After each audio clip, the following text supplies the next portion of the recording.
UK کے جامعۃ المدینہ کے طلباء کرام نے نیکی کی دعوت عام کرنے کے لیے 12 ماہ کے لیے مدنی قافلے میں سفر کی سعادت پائی، جن میں سے ایک مدنی قافلہ یورپ کے مختلف ممالک سے ہوتا ہوا یورپی ملک گریس پہنچا، جہاں اس کے شہر ایتھنز کے مختلف مقامات پر عاشقان رسول کی دینی تحریک دعوت اسلامی کے تحت قائم مدنی مراکز میں اس کے مدنی قافلے کا قیام رہا، جہاں دوران مدنی قافلہ مختلف دکانوں اور مارکیٹس میں جا کر نیکی کی دعوت بھی عام کی گئی، نیز سنت و آداب اور دعائیں سیکھنے سکھانے سمیت درس و بیانات کے سلسلے بھی رہے، جبکہ شرکاء مدنی قافلوں کو علم دین سیکھنے، نماز کی پابندی کرنے اور دیگر کو بھی دعوت اسلامی کے دینی ماحول سے وابستہ کروانے کا ذہن دیا گیا، جبکہ دوران مدنی قافلہ نگران گریس مشاورت سمیت دیگر اسلامی بھائیوں نے مدنی قافلے کے عاشقان رسول کے ہمراہ دینی کاموں میں حصہ لیا۔ Alhamdulillah Azza wa Jal, our 12-month Madani Qafila brothers will be going out calling people towards righteousness. It's a humble request to all brothers across the world to travel in the Madani Qafilas of Dawat Islami. امت کی ہے خیر خواہی دعوت اسلام زندہ باد، باعمل ہم کو ہے بناتی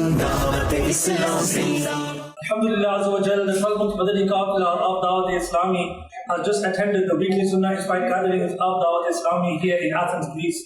It's a humble request to all brothers across the world to attend your local Sunnah inspired gathering of Dawat Islami. Madani channel کے ناظرین، آپ بھی نیکی کی دعوت عام کرنے کے لیے مدنی قافلوں میں سفر کو اپنا معمول بنا لیجئے۔